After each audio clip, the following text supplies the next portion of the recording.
So we usually like to make sure that we welcome all of our friends from around the world. We have people I can see from many parts of the world. Hi, everybody. Welcome. And Susanne, did you want to Hi, do everybody. Yeah, welcome. And we usually do our cheers. We give a social hour. Cheers for whatever you got. Whatever you got. Here you go. We accept all kind of beverages. That's right. That's right. It's and personal. it is all times of the day too, because we have people who join us in all time zones. So, Well, go ahead, Susanne. You go ahead. Well, June was our month to look forward. So looking forward, our topic this week is leadership and professionalism. And so we're really happy to have Dr. Debi Hinerfeld with us and Dr. Ginny Stoffel. Stoffel. Yeah. Sorry. Long off. Yep. Oh, wow. All those years, and I've been doing it wrong all these years. So maybe we could start by you guys just telling us a little bit about your background. Debi, do you want to start? Sure, I'd be happy to. So I'm an occupational therapist. I'm over here in Atlanta, Georgia. I have been a therapist for 30 years. And I am very honored to be certified in sensory integration by being taught by many of the people who are facilitating this call tonight. It was kind of an exciting turn of my career, one I'll never regret. And really started getting into leadership back when I entered into the profession, because I wanted to surround myself with knowledgeable people who could continue to teach me what I didn't know or make me aware of things that I potentially could learn. It has given me so much insight into my career development, and also has made me more aware about what kinds of things I have capacities to fill or to do and to do with other people. So I'm very happy to have had opportunities volunteering as a leader in my state association, and also volunteering at the national level at AOTA in different capacities, and some of those paralleling Ginny Stoffel. I see Ginny as one of my mentors in leadership. She probably taught me a lot about leadership, things that I was doing but wasn't aware that I was actually doing, and that was leadership, but because I was just merely going on my way, enjoying all the new friends I was making and all the activities we were doing and the changes we were making. And so I've served at AOTA as the chair of the Emerging Leaders Development Program. I also served as the inaugural chair of the Volunteer Leadership Development Program. Recently, I just finished serving a 3-year term as the Speaker of the Representative Assembly, and I'm about to start a 3-year tenure on the Board of Directors as the Treasurer. So that's kind of me in a nutshell. Congratulations. Thanks.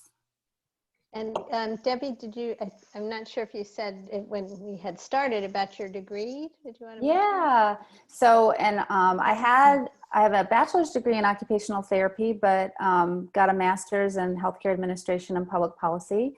And as I was becoming a leader, saw that I had the desire to improve myself even more academically, because I wanted to be able to share expertise in the areas of advocacy and maybe be a leader in areas that were outside of OT but could make a difference for occupational therapy. So I pursued a master's degree in healthcare administration and public policy. Thanks. Ginny, can you tell us? Sure. Yeah. So of course, right. I'll try to give you the short version, but it's really hard. Yeah. I decided I wanted to become an OT when I was 13. And that was the year that my mom died. And I had older sisters who were starting their families and starting their careers. And somehow I discovered this section of my public library that had professions and healthcare professions. And that was the only drawer I looked in, was healthcare.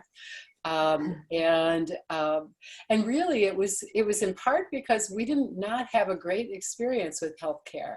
Mom had cancer. She had 9 children. I was the 7th of 9. The hospitals didn't allow people to visit if you were under 16, and I was 13. So my 15-year-old sister, myself, my 11-year-old brother, my 6-year-old sister, we didn't get to see that poor 40-something-year-old woman for months on end. So of course, fast forward, we have experts in the family who are, in special education, in hospice and long-term care, who are physician assistants, therapeutic recreation specialists. We really could have our own one-stop shop in the community. And of course, now that more of them are retired, we are kind of that way. If you live in a senior living building and you have all that talent, believe me, you have lots of opportunity to shape health and well-being. Mm-hmm. And so it's been a fun journey for me. I actually have a cousin who went to BU and graduated right around the time I got my degree back in the 70s. And I didn't get to actually spend a lot of time with her until AOTA was in Salt Lake City. And she's been an OT in the school system there since the late 70s and just retired. And then I have a niece who's starting her sophomore year in college at Western Michigan University, and she plans to become an occupational therapist. So it's been kind of fun to see others join me in the family on this journey. But the leadership side of things came early on. I came to occupational therapy program as a baccalaureate student at St. Catherine's University in St. Paul, Minnesota. I was 1 month into the program when I was elected to represent be the student voice with faculty. We were that year doing self-study for accreditation, so I attended more meetings than typical. And of course, that really gave me a sense for what do faculty do and why I might want to do that down the road. It was a great way to get to understand all the different aspects of teaching and research and service. And of course, the professional service was 2 of the 6 faculty were on the AOTA board of directors at the time I was a student. So I kind of just thought that's what you do. They were very instrumental in making sure that I got to the national meetings. We used to actually have 2 a year, mid-year meetings and national conference. And so twice a year, I would go to places that I had never been. The picture behind me happens to be a friend of mine. Morocco is a place I want to go to someday and haven't been. But I've been so many places that I feel like I'm always reminded of how important it is to be culturally humble, because there is so much, that we can learn from each other, and that none of us would be expected to know, but to be able to do with and observe and eat with and dance with whatever the traditions are in that part of the world. That's been the joy of what I've been able to do. So of course, Zoe and Susanne, you and the 3 of us met each other in the SIS Council. We were special interest section chairs, and I was doing the mental health side of things. You guys were on the SI side of things. I learned about your gatherings at conference at that point, and now it's 30 years later. And if there's not a pool, I know there's a hotel room somewhere that's having a great gathering. And so in the 4 years that it has already been since this was like 4 years ago, my last few weeks as AOTA president, because the switchover occurs on June 30th. And then 4 years ago on July 1st, I picked up the role of being the second voice for the United States to the World Federation. Mm-hmm. And so that's been fantastic. And Moses and I, and then Rebecca Argerby-Grove at AOTA, work hand in hand with really being that link with our partners all over. So yeah, it's been a great journey. That's a lot. Ginny, you've just contributed so much. really. I think we want to take a moment to say thank you for Thank you. everything you have done and everything you have given. I know for me, I think, so you assumed the presidency, was it in 2013 or 2013? It was 2013. Yeah. Yeah, because in 2013, I began teaching a leadership class at Thomas Jefferson University. And so I was just especially so thankful for what you've contributed around leadership. It was so helpful to have your work. And I wondered if you could talk a little bit about the concept of heartfelt leadership and, Sure. you know, some of the ways that you've approached being a leader. I think it's just been so helpful and so important for the profession as a whole. Sure. Well, I think there were a couple things that I got good advice from people who were in that role before me.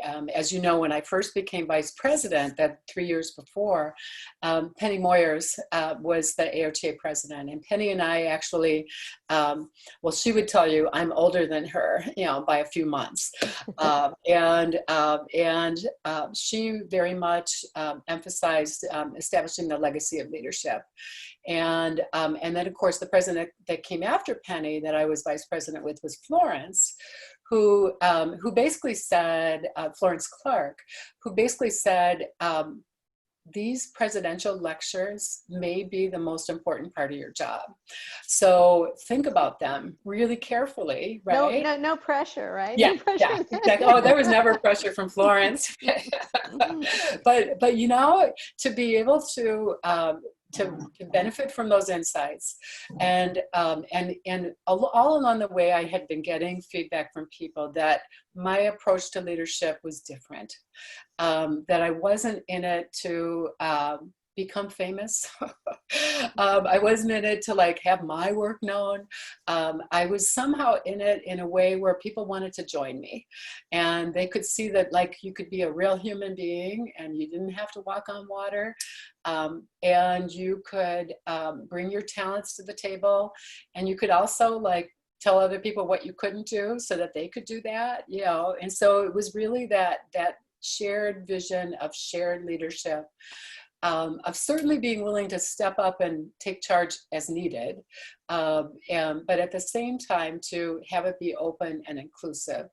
And so I really had decades of that, where I feel like every role that I had in AOTA, from the time I was a student through the time I have became president, it was kind of like, because my mom died early, I almost felt like all these other people raised me. So when I had that 2013 inaugural address, basically it was kind of like my, I don't know, I didn't grow up in a part of the world where you had a debutante ball, but it kind of felt like that, you know, like this is your coming out party. And you get to like share your version of what it means to be a leader in this, you know, this very big organization. And so I really felt like, whenever I led with a sense of my heart, if my heart was in it, of course, it also meant my mind was in it, my body, yeah, all the other parts were there. But if I made sure that I was true to my heart, then I did my best work. And so that was where I wanted to make sure that that message would go to everybody and not just people who aspire towards leadership, because, you know, that can sometimes be like a we and a they. And it's a we. You know, we cannot do the work that is needed in any part of our practice if we aren't welcoming others, developing others, developing their capacity, but always making sure that you develop your own. So that style of heartfelt leadership for me is, I know one of the questions you gave us to warm up was, what's that style? And of course, servant leadership would very much be the fit there. And so, but I also wanted to make sure that people, if you go back and do the analysis of my presidentials, all four of them then, is that I always tried to speak to the practitioner and how these leadership skills impact as a practitioner, how these skills impact as a a person who lives in a community and is a citizen, you know, so that that personal side of your life, that you take the leadership hat there too. And then of course, what does it mean about our profession in the big picture? And of course, over the years with the travels that I was able to do, I was able to broaden that in my thinking from the US to much beyond our borders. And of course, you know, along the way, you learn those hard lessons like, oh my gosh, did I do a faux pas in that country? You know, and, you know, like sometimes I was swimming laps while crying because that's what I do when I really feel sad about having made, you know, some kind of a major blunder. But it's also because my heart's in it, you know, because, yeah, that's part of the exchange. And it seems universal. You know, it's people are attracted to that because they bring that with them as well.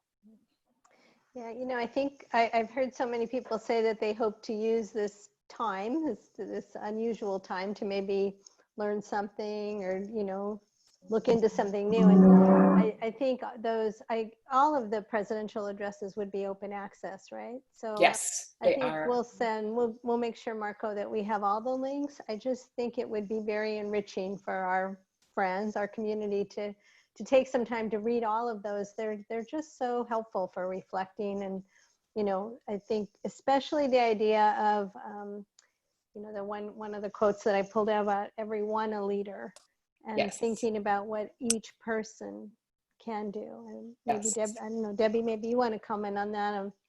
Yeah. You know, how that touched you, thinking about what one person can do. And Right. And I truly embrace that concept of everyone a leader, particularly because my leadership development came because someone saw leadership in me that I didn't even recognize in myself and said, would you join us? Because I had a similar passion, and started working with individuals on a shared vision and moving forward in a direction where we all, like Ginny said, contributed our talents. And we all had something that might have been missing from the process that we could contribute to make it move forward. And just realizing how much fun that is to work with others who share your passions and enjoy what you're doing. I mean, something that I got involved in was in the SI community. Way back when the SI Global Network was getting started, I had heard that there was a meeting and they were getting it off the ground and getting it developed. And, you know, I came up and said, can I help? This was at a conference and they were holed away in some hotel room. We were all sitting on the floor because we didn't really have access to the hotel room.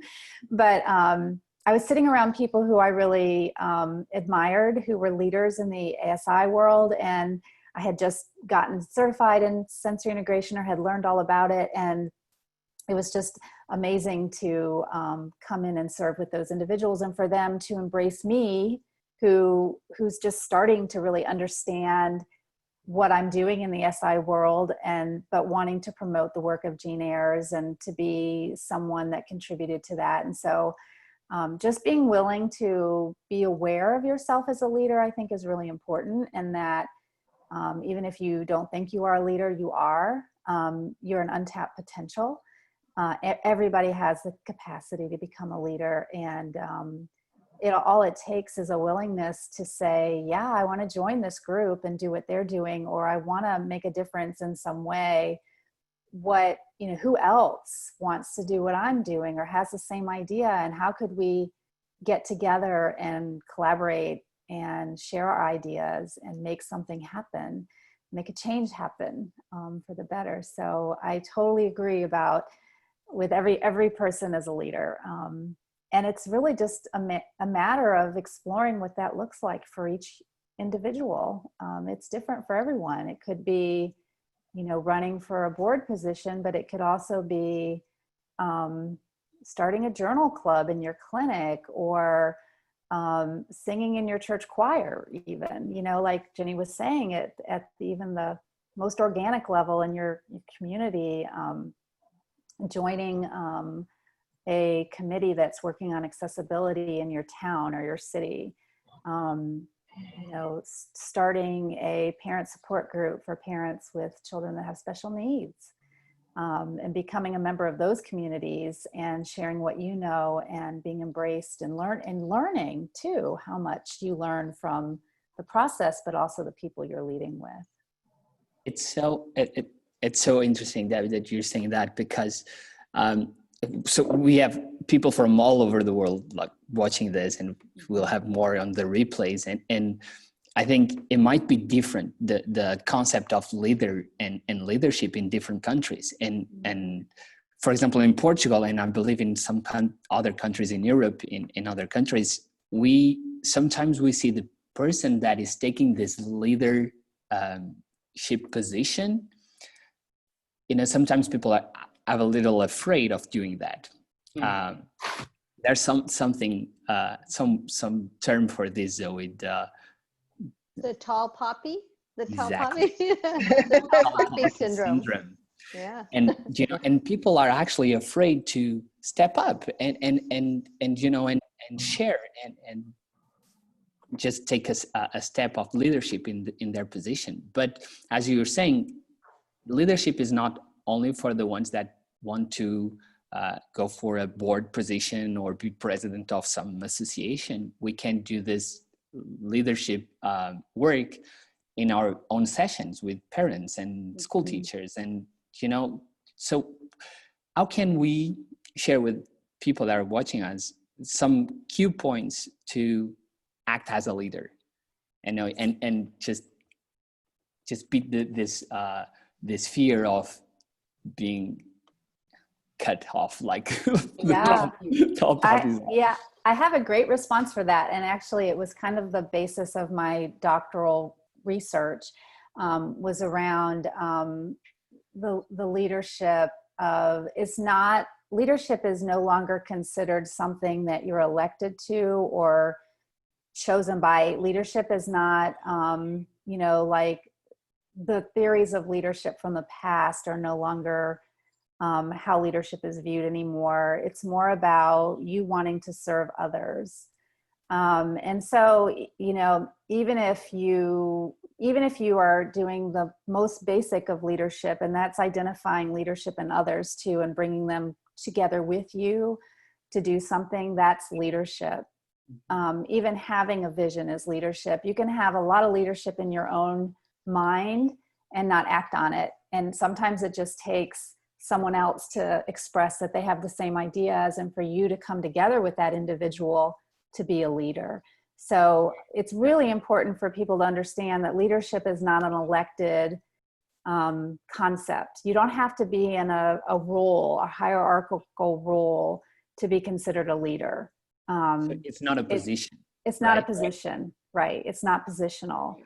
It's just you being who you are, authentic to your own values and what you stand for, and then sharing that with other people and coming together to make a change, if that's what it is that you're trying to do. And a change can be anything. You can move a small pebble to a boulder.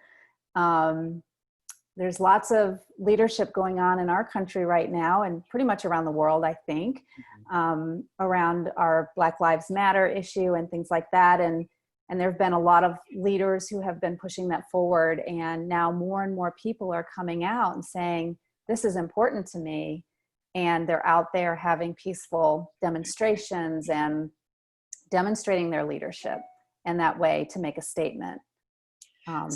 So if we wanted to just use a formal definition, the one that I like is one that the faculty in my doctoral program, because my doctorate is in leadership for the advancement of learning and service. And Nancy Blair and Mike Dickman basically suggest that leadership is a process of influence. And that process of influence involves building relationships with others so as to move to the greatest common good. So it's a process of influence where you work together so as to bring about the greatest common good. And with Deb's example that she just shared, I was thinking about the leadership that took place in Milwaukee 2 Sundays ago, when they sent out an invitation and they were having a peaceful demonstration, but it was specifically sponsored so that it would be accessible. So they chose a path, a 4-mile path that was flat.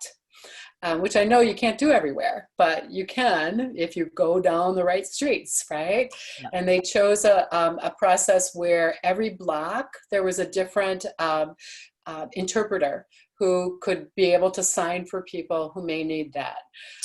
Every block, there was another team of mental health professionals, OTs, psychologists, nurses, social workers, who were available for people who were feeling overwhelmed by what was happening and being part of the group and the movement.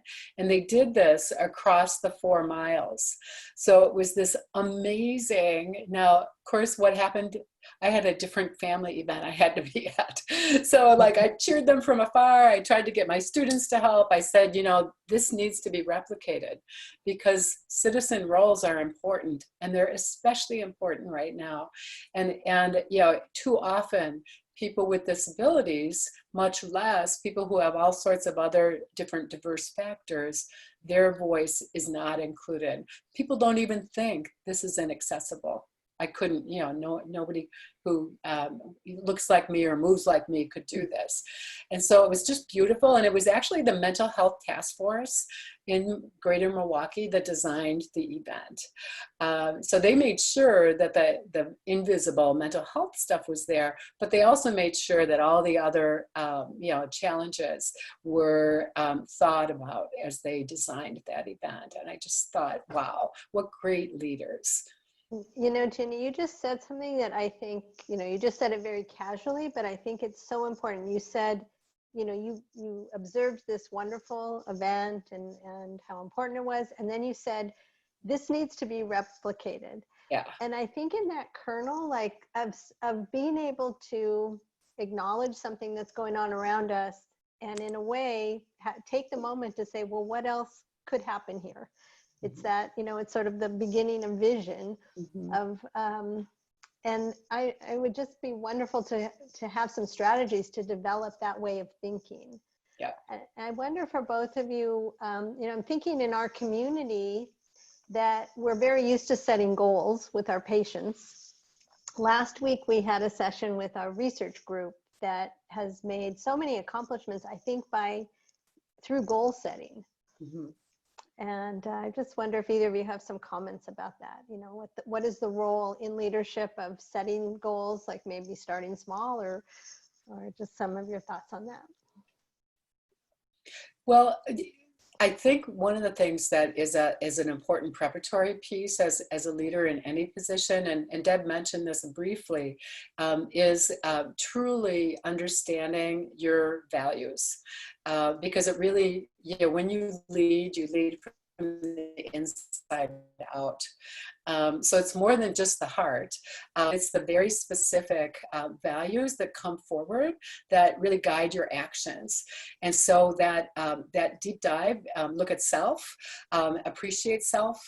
We do a card sort activity in the leadership training, and actually Karen Jacobs's new book on management and leadership, chapter 1 I wrote, and the card sort activity is in there, but I can also share it with you guys if you want to share it with everybody. Yeah, that would be great. But we use it in our leadership training programs at AOTA, and essentially I have a Word version of it, and then you can actually print the cards and cut them up and do, it's easiest to do really as a card sort activity. But essentially you say, you really have to choose among about 50 different values, which are defined for you so that at least there's a common group understanding. And then you can only put 3 in the always valued column. You can put however many cards in all the other ones, but the always valued, the core values, you only get to keep 3. And that can be a challenge. And yet the clarity with which hanging on to those 3 values, which Doesn't matter what the challenge is, you're not willing to give it up. It's going to be there. It's a part of who you are and what you want to be. That then is the kind of the grounding from which then you move. So if your value is for people to live with integrity, and for you to lead with integrity. If your value is respect, then if you're goal setting, then it's got to be something that is integrity for that person, and that you respect for them the opportunity to know that they know what is best for them. Even when, like, I work with a lot of people who have mental health struggles and substance abuse issues. And it looks like they don't have a clue about what they should do for themselves, but they really do. That inner compass, it's there. Maybe they haven't been paying attention to it. Maybe they've been otherwise distracted. Maybe they've been really suffering from a lot of issues and those took away the feelings, right? But they know what they need to do for their recovery. And if you can really help move along with people on that journey to do that discovery, I mean, that's really the starting point. Mm-hmm. So Deb, why don't you add some? Yeah, I would love to add some pointers. So in my doctoral research, I examined the theory of social change leadership. And it's interesting because in order to develop leadership, you have to identify, you have to develop leadership skills at the individual level, and then at the group level, and then at the community level. And so the first step or strategy for developing leadership really is to know that yourself as a leader, to have that self-awareness. And then at the second level is developing the skills of cooperation and congruence and collaboration to work at that group level.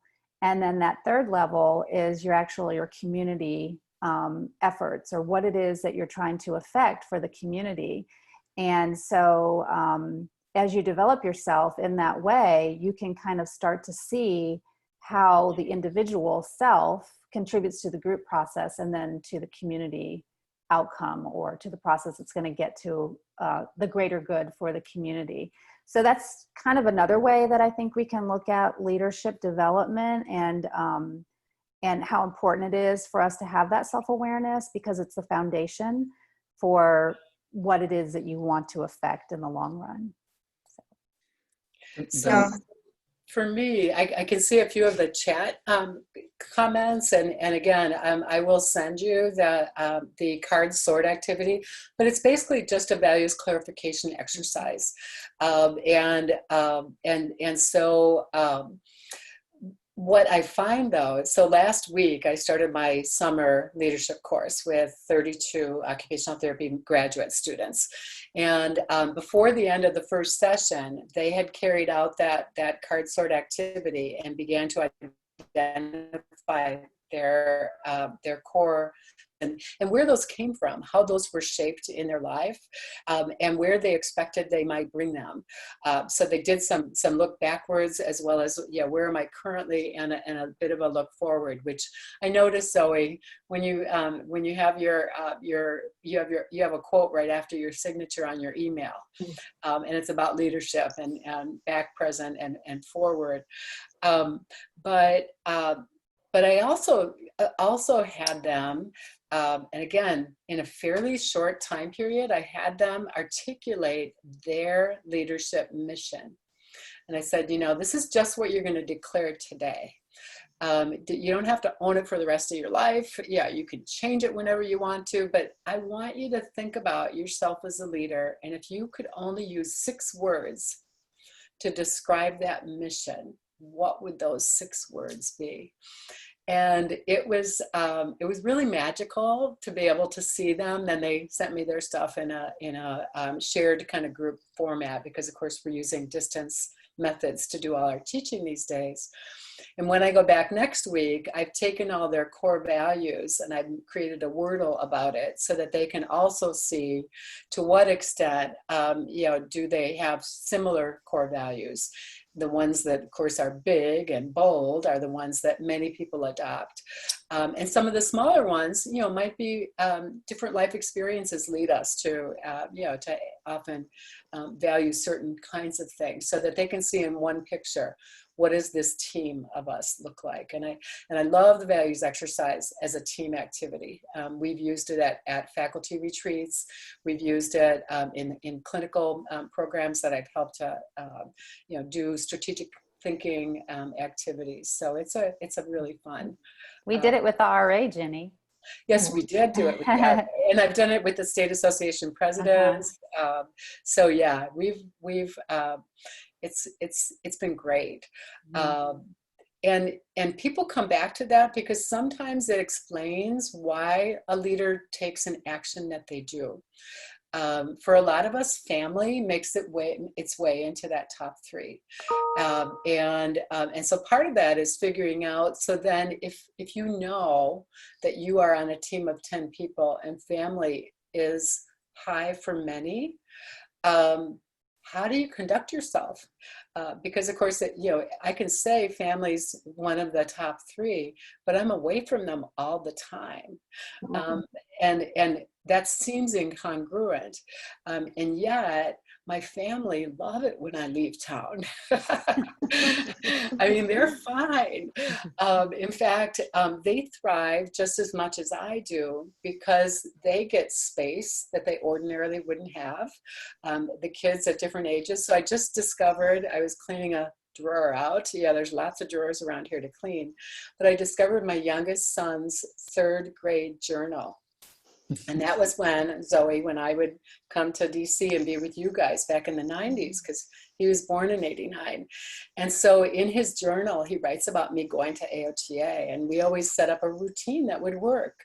I brought him to breakfast at McDonald's, which he loved. It meant he was alone with me for that time, and then I'd go to the airport. And then, he would look forward to Sunday night when I'd come home, because I'd always get home in time to read. We were reading Harry Potter at the time. And so he'd write about that in his journal. My mom gets to do this and I get to do this. Yeah. So you create the things where it's not like your family feels like you've abandoned us. Although I'm sure angry teenagers might say that. My boys didn't say that, thank goodness. But it's how you do that. And whenever I could involve family, you all met my sisters at my closing presidential. I mean, they came up on stage and sang a song for you and for me. And they love having lived that experience with me. So you blend it, you make it work for you. I want to get back to that idea that you are talking about with your students of imagining themselves as leaders. Because I was thinking about being a young OT, and I was at a luncheon with names May Hightower Van Dam and Wilma West. She's a library. She's a library. Named after her, and I was invited by Ginny Scardina, my mentor, but at the time as a student, I didn't have the perception that I had the worth to be at that table with them, and that they were somehow of an elevation that I would never achieve. I mean, I didn't have that in my repertoire of imagination. And I think in a way, they also were like, no, you're the future. You got to get busy. Right. Okay, here's how you can help. And Dr. Ayers was the same thing, like, oh, that's a good question. Why don't you go look up some research about that?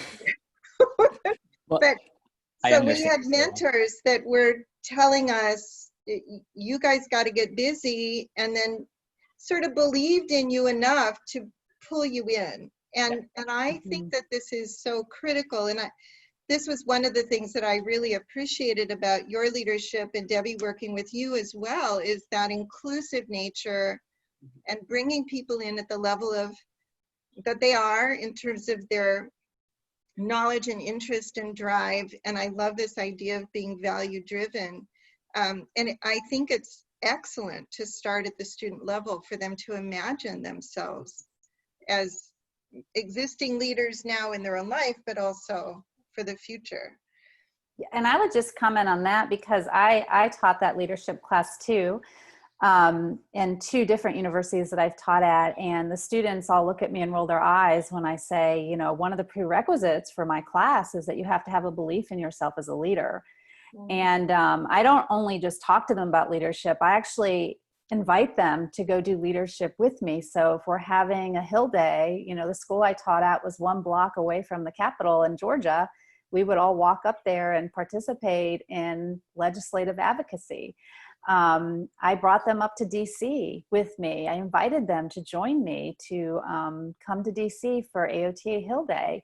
And those students that chose to participate in those activities are now doing leadership. You know, they are the stars. They have just graduated from OT school, but they are starting to really demonstrate, you know, that they want to do more. So you give them a little taste and you say, I believe in you, just like Susanne just said. And I think that really makes a huge difference on how people take that little bite and move forward. I mean, I think that's how I move forward in my own leadership, was someone believed in me and said, you can do this. And I just kept going. But So go ahead. I'm sorry, Jen, because we're talking about classes, leadership classes, maybe in universities, in graduate or undergraduate programs, but maybe we have people in the audience that have 10, 20, 30 years of experience, and they might conduct this kind of classes, informal classes with other younger therapists, or even as experienced as they are. Do you have any key tips, any tips for people that want to gather a group of people and share the vision, share some ideas? What can they do, and how can they do that?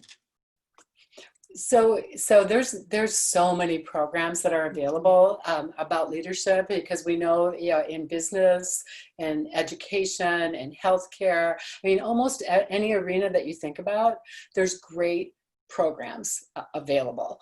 And some of them are, I mean, you can start with even just like a book club. And you know, I have a really simple article about servant leadership. And if you, take 15 minutes to read it. And then basically what you do is you find another person who's also interested, and you talk to each other. And then the activity is, come on back and introduce your partner to me, but tell me the attributes that you read about in your article that you saw in this person. So sometimes it's just, using those kind of active learning strategies that you can do over lunch. I mean, it doesn't have to be in a formal class. It's helpful because there's good structure there. But, and there are times where, I think, well, gosh, maybe that should be my next job in retirement, is set up a learning community that is focused on building leadership capacity. And just help, kind of help be the incubator to get it started. Because essentially, that at AOTA, back in we recommended that they develop a faster way to get people into leadership. And that was the Emerging Leader Program. And then people started grumbling that we were only paying attention to the people new to the profession. It's like, what about us?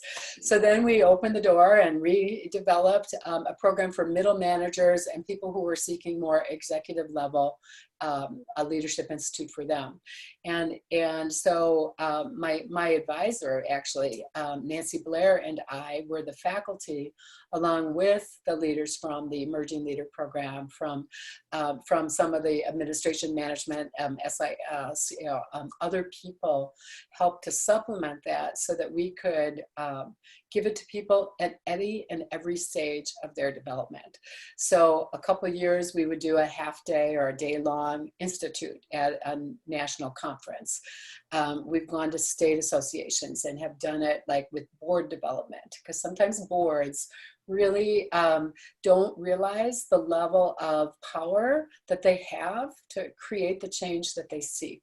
And they really need some help doing that together. So being, you know, and I always say, don't do it in your state, offer it to your friends and have them come in and do your state. You know, so, you know, because you're always better if you're 50 miles or more away, right? But also, take advantage of what's available in the community. Don't just exclusively do that with other OTs or OT assistants, but make sure you include the OTs and the OT assistants and the students of all types. But do as much as you can with other people who have different kinds of backgrounds. So what I loved about my doctoral program was that the average age was probably 42. We had people who ranged from 28 to 63 in a cohort of 24 of us. And we were together for 3 years and doing that full-time on top of our full-time jobs and families.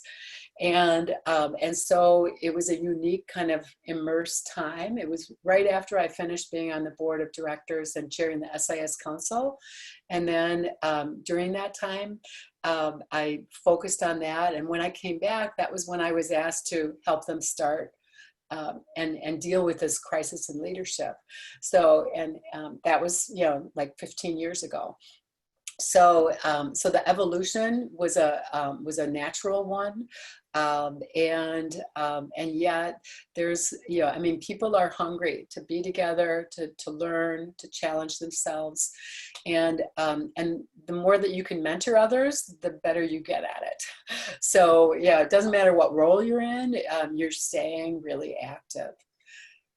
Right. And I think too that like one of the things I got to do is I sought out ways to use my OT-ness to be an influence in my community.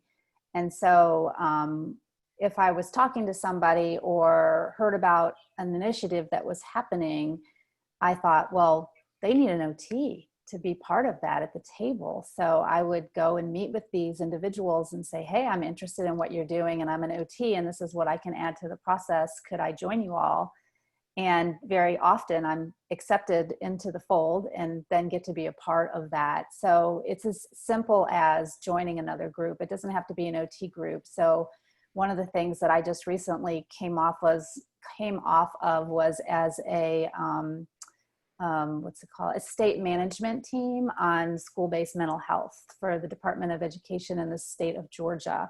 And I learned about what was going on here in my state at a conference and sought out the individuals who had been speaking at the conference on children's mental health and was very interested in that and was invited to be part of that group just basically by introducing myself. So there's lots of ways you can practice leadership. And, you know, as OTs, we're born leaders. You know, we lead our clients and we're leaders in our practices, and we lead, you know, we help parents and we do a lot of coaching and teaching. And so we underestimate, I think, what capacities we have within ourselves, even what we practice. We just need to practice what we preach.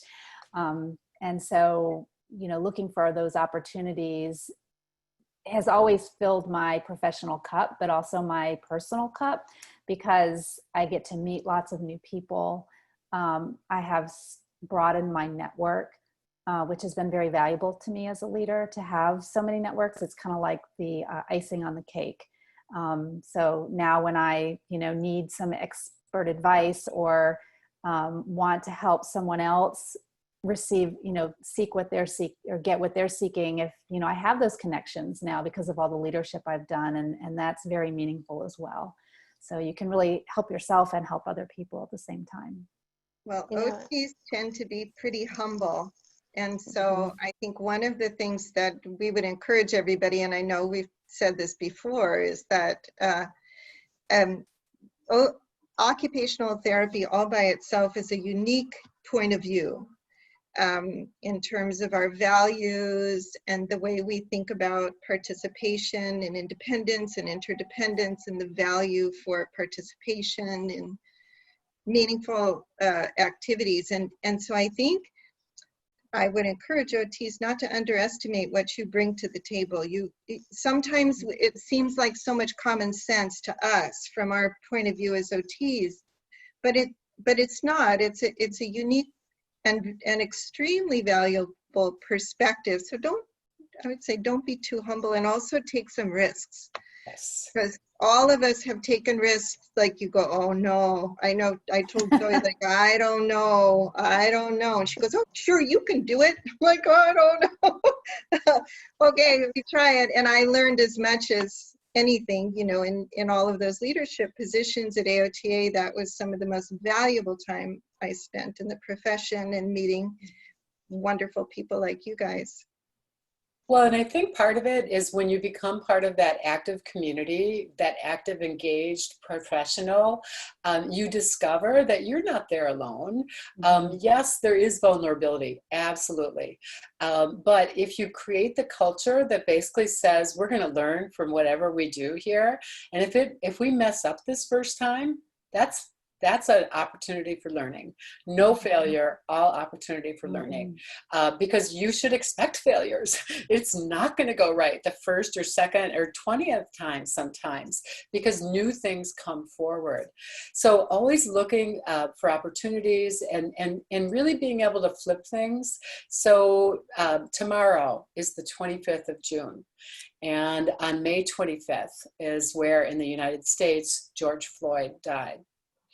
And we are different a month later. And hopefully we have learned to begin a very long process of really searching out our values, our unconscious biases, our behaviors and our interactions, that we will not be silent when we see people suffering at the hands of anyone whose position is to be there in a helpful way, where we won't tolerate that. It's a different way to be. So about a week or so after this incident and the activism that has been occurring across our country, and I think across the world, around Black Lives Matter, our students came to us kind of angry and irritated that the faculty hadn't issued a statement about because they wanted to, they expected us to do that. And there were a whole bunch of different factors that were there, but really what we helped them to do was understand, I'm a state university professor, and I don't get to issue any statements unless I say I'm speaking as Ginny Stoffel and not as a professor at this university, blah, blah, blah, unless it goes through, 20 lawyers and 13 layers of bureaucracy. So I said, it probably would be more efficient if you all would make a statement that we could endorse and that we could widely disseminate and use and wouldn't that be great learning for you to lead those efforts? So that's what they've been doing. They have had a series of conversations, lots of soul searching, lots of challenging, lots of seeking out, input from other people. It's been awesome. Now they haven't issued a statement. So they realize this isn't just something you formulate and throw out there, because statements at some level only have meaning if the actions follow. And so building their leadership capacity so as to have some statements. So I said to him, well, I told you before, I have this 6-word memoir. It's an exercise where basically you just have 6 words to say the essence of what you are standing for. And so I said, so I can tell you my personal message. And I sent them my 6 words, and I said, and you can share this as widely as you want. But again, it's not me as in this position at this university. It's me as a human being and a fellow citizen who's concerned about what's happening. And so they've been doing their 6-word stuff. And that's been, I can't wait until we make a wall of those, because I think that will be really instructive. And so I try to throw out some of those ideas because I think they activate people. It's like I can come up with 6 words. They can be three 2-word phrases. They can be 1 thought. They can be 6 special words. You decide. I think Ginny, that gets to. I'm sorry, Zoe. Oh, I was just going to say, I'm really glad that you brought up that topic, because we were really hoping that, that this session on leadership, and we have so much appreciation for diversity in our community. Susanne and I and Marco, we always talk about how blessed we are that we've had such amazing opportunities to work with people from so many different cultures in different parts of the world. And in that experience of knowing people personally and having the lived experiences of differences and how those differences add to has been so important. I keep hearing this theme of imagination. Both you and Debbie have talked about, being able to imagine how things could be, what could happen, what could come out of something. And so I think it's just important that we recognize the importance of paying attention to your imagination. If you have an idea, to think about it for a while, not, as Susanne said, not to discount yourself too quickly and be too humble. And the other thing is the importance of belief in someone, taking the time to tell someone that you think they can do it, that you both have given such beautiful examples of that. And a few weeks ago, we had Dr. Bob Drucker. I think he might even be with us tonight. He's a former occupational therapist who's now a psychiatrist, and he works in prisons. And he was talking about that the people who seem to do the best are someone who believes in them. So I just want to make those 2 points for people to have in mind. Keep your imagination going about the possible. And take the time to let somebody know that you believe in them and you think they can do something that they have in mind. So great. And I was just hearing both Ginny and Debbie talking, and a book came to my mind that I just finished reading that is from Simon Sinek, Starts With Why. And it's about leadership. And it's and when we talk about values, when we talk about a statement, we do statements when something is very important for us. And sometimes we're looking for what to do and how to do it, but we don't really know why we're doing this. And this is something that I've been learning a lot with this community, especially Zoe and Susanne. And I think it's great to know why you're taking this position. And that helps you on your leadership position, I would say. But we have one question and we have 4 minutes left. So 4 minutes. I know. How does this happen? It goes so fast. Yeah. Always like this. But so the question is, do you think that the art of sharing leadership qualities in OT is been lost in the rapid development of new programs? And if you think these leadership qualities are being lost, what can we do? What can we do to get back on the track? Well, again, flip it. If you think it's being lost, then uncover it, celebrate it, share it widely. I believe actually with the group of students that I've been able to work with these last 2 years, I have never seen the level of student activity where it is. I mean, they are, our students who are on field work are not able to go to peaceful protests because they are exposing themselves in a way that they have to return to the clinic the next day. And so for many, safe to do the public pieces. For other students, they have found a variety of ways where they can continue to do their studies at the same time that they play an active role in their community. So I think they are, I've never seen a group so open and hungry for leadership activity and willingness to take risks in a way, and those are bounded risks, the risk to say what's important to you, the risk to stand up who's done something disrespectful, and where you're not simply going to accept that, and where you're going to basically invite the person to leave if they choose not to be respectful. I mean, those are uncomfortable. Yeah, we're nice, warm. Yeah, we try to get them engaged in activity and distract them and do other things. Well, you know what? We got to call people out on some of the stuff that they might be doing in a way that is respectful. That feedback is a gift. If you just take it, feedback is a gift. So Deb, shared that some of my style of mentoring people has been to basically be kind of a leader, coach, whisperer. And I remember, Deb, we were doing the leadership training with our RA leaders, and I said, don't go sit down. I'm not going to run this session by myself. I want them to see you standing next to me. I want them to have a visual image of what is happening in this, and this isn't about me, dispensing my leadership stuff. It's about us together, working with this group of people together. So even thinking about how do I do that with other people, in a way where I'm also being supported, it makes it much more doable. Yeah, and I would add too that we have to keep in mind that these young people that are coming into our profession grew up in the technology era. And they have so much more information than we ever had.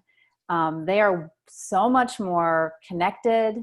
They interact with each other in a virtual platform and multiple times a day.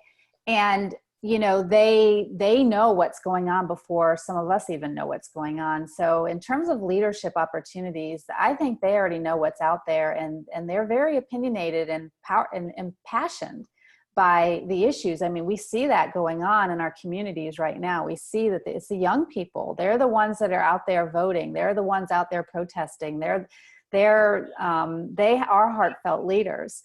So I think it's not about losing leadership in this realm. I think it's more about seeing what channels that leadership goes into and how widespread it is. And really that is something to be celebrated.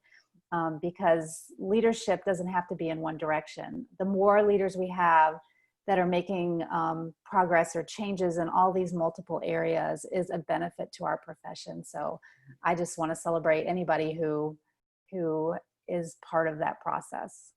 So it is inspiring to know that these students of ours are activists, and they're the future of our profession. And I feel very confident that the profession is going to be in good hands. How lucky are we to have both of you in our profession and to have this community? Wow. I can't believe the time's up again. Yeah, I know. So fast. So Susanne, what are we doing next week? Yeah, well, I want to thank Debi and Ginny for taking the time to be here with us. And this is such an important topic for social justice, occupational justice, and yeah, and moving on from there. I mean, we all have a lot to do, and we can't look to others to do it. You guys, all of y'all. Oh, y'all, you sound like you're from Atlanta. Are leaders. So, yeah, and so we have a couple more of these scheduled. So the next one is on the EASY, right? The evaluation and air sensory integration. And we've got leaders from around the world. We've got Anna Marie van Jaarsveld from South Africa. We've got, oh, help me, Zoe. We've got Claudio Amari from Brazil. Stephen Chan from Hong Kong. Stephen from Hong Kong, and our friend Nikat from Pakistan. Okay, Yeah. so we tried to get different, and so we'll talk about our progress and what goes on for the future. So, and that one will be at 10 o'clock in the morning to accommodate our international guests. So that's next week. Yeah. Thank you all so much. And remember, stay positive, stay connected, and stay safe. All Very good. right. everyone. Cheers. Thank Right. you Care, so much. everybody. Thank you. Thank you. Thank Have a you, good everybody. Thank you so much. night, whatever. Bye. Bye.